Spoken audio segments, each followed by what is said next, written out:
Bismillahirrahmanirrahim. Assalamualaikum warahmatullahi wabarakatuh. Ketemu lagi dengan saya Rika Andriani. Pada kesempatan kali ini saya akan berbagi tentang persiapan praobservasi kelas untuk PMM, di mana pada bulan Januari Bapak Ibu sudah membuat rencana kinerja, dan di bulan Februari ini Bapak Ibu sudah diminta untuk melaporkan.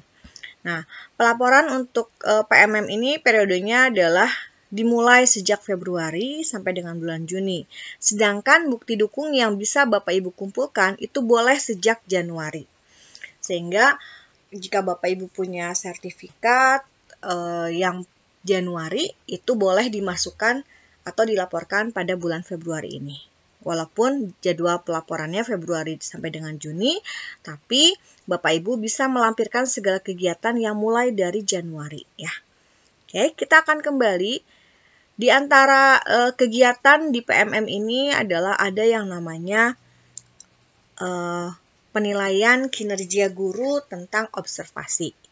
Nah, sebelum kita mulai observasi, di tahapan observasi ini ada 3 kegiatan. Yang pertama adalah pra-observasi, yang kedua adalah observasi, yang ketiga adalah pasca observasi berupa tindak lanjut. Oke. Apa saja yang harus dilakukan pada saat praobservasi? Nah, pada saat praobservasi ini, Bapak Ibu akan diminta untuk mengumpulkan RPP atau modul atau assessment. Tergantung pembelajaran Bapak Ibu di kelas menggunakan kurikulum yang mana. Lalu langkah apa saja yang harus dilakukan pada saat praobservasi ini? Di praobservasi itu ada wawancara oleh observer. Pada beberapa sekolah observernya itu langsung oleh kepala sekolah, atau mungkin di sekolah yang lain ada yang observernya dari guru senior. Namun pada hakikatnya nanti di PMM yang melaporkan adalah tetap kepala sekolah ya. Nah, apa saja yang akan dilakukan oleh observer ketika wawancara? Ada 3 pertanyaan yang akan diajukan. Yang pertama adalah tentang tujuan pembelajarannya. Jadi nanti observer atau kepala sekolah akan bertanya kepada Bapak Ibu mengenai RPP yang sudah dibuat. Nah, tujuan pembelajaran dari RPP yang Bapak Ibu susun itu apa? Kemudian area pengembangan yang hendak dicapai dan strategi yang dipersiapkan oleh Bapak Ibu sesuai dengan RPP atau modul ajar yang Bapak Ibu buat. Nah, dari pertanyaan yang diungkapkan oleh observer, nanti observer akan membuat yang namanya lembar catatan percakapan praobservasi. Jadi beberapa identitas yang diperlukan adalah hari tanggal ketika praobservasi, kemudian nama Bapak Ibu gurunya, mata pelajaran apa, sekolah apa, kelas berapa, dan berapa lama percakapan itu terjadi. Ini contoh dari lembar catatan percakapan praobservasi yang sudah dibuat. Misalkan di sini ada harinya, kemudian gurunya, mata pelajarannya, percakapan dilakukan selama 30 menit. Tujuan pembelajarannya adalah melalui model pembelajaran discovery learning, peserta didik dapat menyusun strategi promosi dan produk makanan modifikasi dari bahan nabati dan hewani.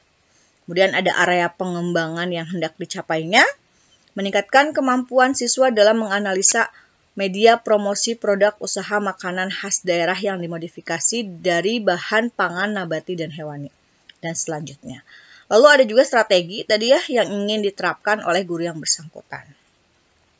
Dari percakapan ini, selain yang ditanyakan, Bapak Ibu juga harus mengumpulkan yang harus diupload, yaitu RPP atau modul ajar. Dan RPP atau modul ajar atau asesmen yang Bapak Ibu kumpulkan pada observer akan dianalisa juga oleh observer, sehingga nanti observer akan memberikan suatu catatan khusus.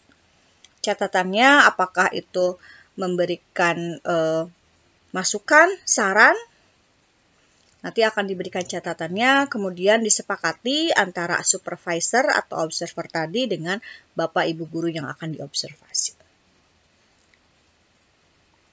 Lalu, apa yang harus dievaluasi pada saat observasi kelas nanti? Nah, Bapak Ibu ingat kembali dengan tema yang dipilih pada saat membuat rencana EKIN kemarin, di bulan Januari. Aduh, saya lupa lagi gitu ya. Soalnya kemarin cuman klik-klik saja.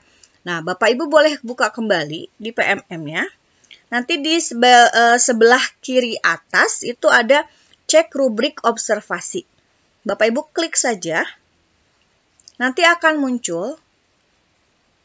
Ini misalkan ketika diklik muncul seperti ini, aktivitas interaktif. Berarti di sini yang dipilihnya adalah aktivitas interaktif. Di sana ada fokus perilaku yang diobservasi, ada perilaku yang dianjurkan, dan ada perilaku yang harus dihindari. Bapak Ibu fokus pada perilaku yang dianjurkan. Sehingga untuk perilaku yang harus dihindari itu benar-benar tidak akan pernah Bapak Ibu lakukan di kelas ketika diobservasi. Kenapa? Karena nanti di lembar observasinya pun yang muncul adalah yang tadi, aspek atau strategi pengembangannya. Sesuai dengan tema yang Bapak Ibu pilih. Sehingga satu guru dengan guru lainnya kemungkinan memang berbeda yang dinilainya. Misalkan di sini, lembar observasi pembelajaran di kelas. Nah, untuk yang mengambil temanya instruktif adaptif, ternyata aspek yang muncul di sini yang perlu dinilai adalah guru memulai pembelajaran dengan mengajukan pertanyaan untuk memahami pemahaman awal peserta didik. Nanti observer akan menceklis ya atau tidak, kemudian memberikan catatan. Sini kita akan lihat beberapa tema yang ada tentang disiplin positif ya. Nah, disiplin positif ini ada 9 item yang akan dicek ya atau tidak, ada atau tidak.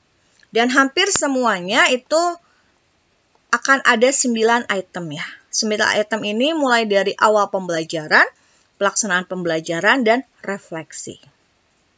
Kita kembali untuk disiplin positif di sini diawali dengan guru mengajak peserta didik mengajukan refleksi dinamika kelas mengacu pada kesepakatan kelas.